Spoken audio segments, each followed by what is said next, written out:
All right. Hi and hello. I'm James. I'm an addict. I've been an opioid addict for a little over 8 years, and I was an alcoholic for the last year, but I quit about 3 months ago. So that's good. I just wanted to yap, but more than anything, I guess I just wanted to talk about, you know, being an addict and how that's affected me, and what have you. Um, Being addicted to fentanyl and heroin and such, and just opioids in general.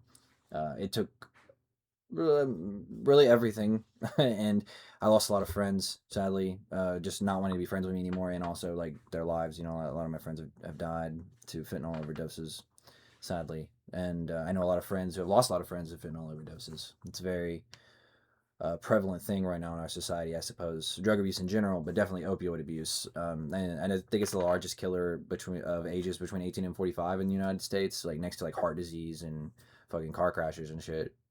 But yeah, it has been havoc on my life. Nonetheless, sometimes I get really upset because I feel as if it wasn't my fault that I got stuck in this opioid epidemic, knowing what I know about the Purdue stuff and yada yada and all that. But you know, accountability is pretty important with being an addict, so you best to do that. Um, but yeah, I got addicted when I was 19. I had started doing the pain pills when I was 16, just on and off, just having a good time with friends,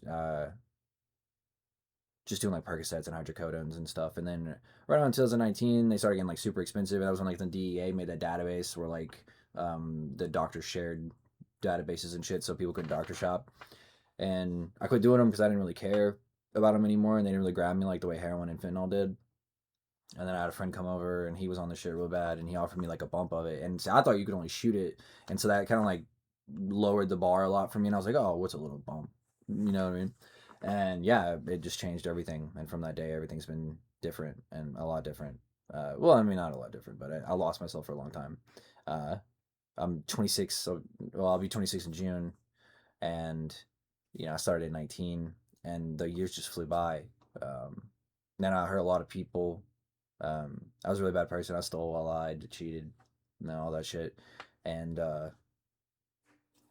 yeah, I just lost myself. And I know I know it's like fun to joke about family. There's a lot of memes and shit, and like I love love laughing at shit that's dark humor and all that shit. But like I feel like it's just there's a lot of misinformation, a lot of like fear mongering and things that are just like not understood about it. And one of them is like the skin stuff, like you could touch it and it'll kill you, and like that's not true. And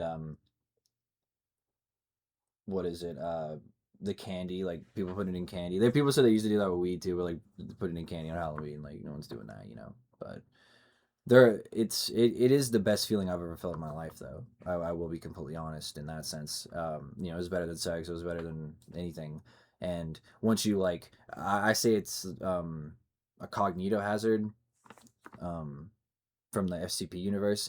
So it's like once you learn this information of what it's like and you feel that and how it feels, you can never forget it, and it changes you forever. And that's essentially how it feels to you an opioid, and you super love it. Like some people hate them because they make them sick or they throw up or they just don't fuck with them. But I fell in love with it because I'm an anxious person, and I'm always kind of like just death is like a super big thing I'm scared of, and not knowing what's gonna happen after I die, and why am I here? And I know like life, you got to make your own purpose, and yada yada, and there's no predestination and shit. But like it's just a lot to swallow. It's hard.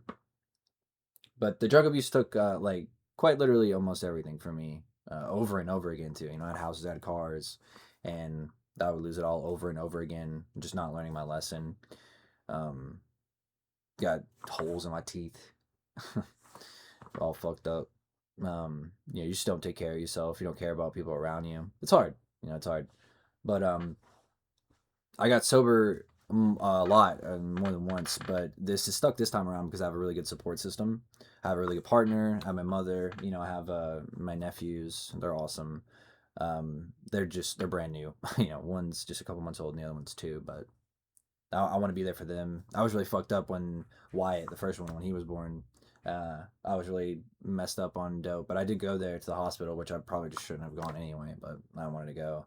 And that was like nodding off in the waiting room.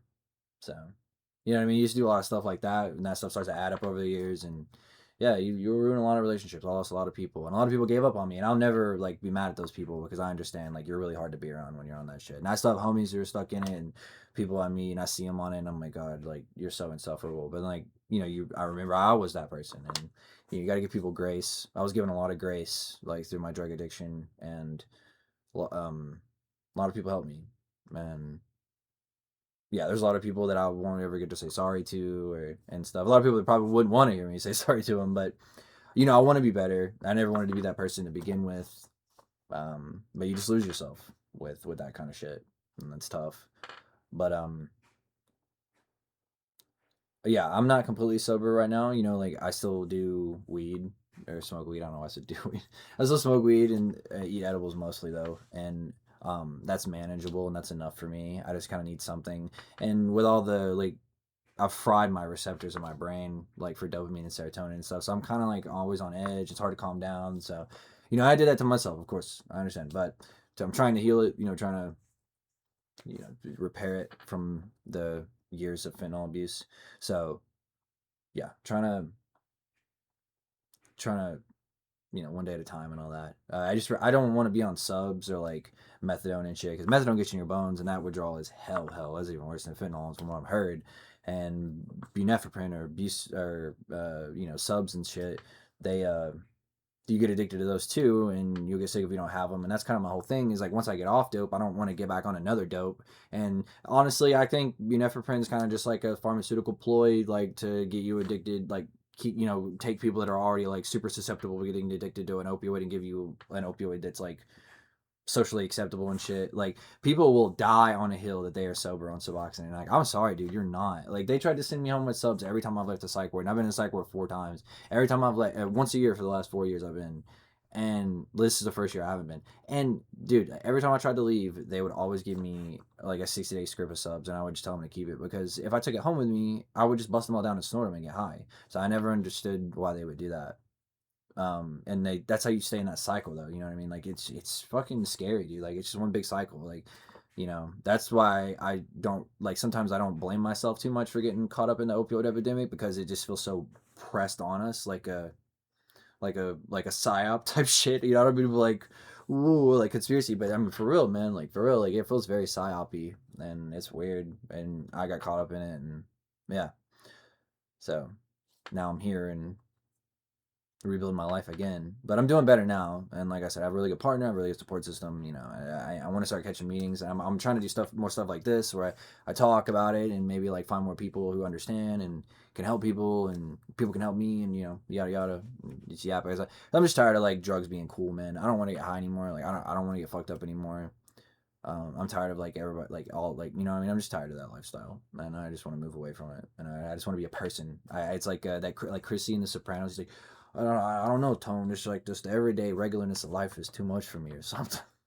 That's how I feel. Like it's just like just existing in general is like too much for me, or something. I don't know. I always feel like I'm catching my breath. It's hard, but it's gonna be okay.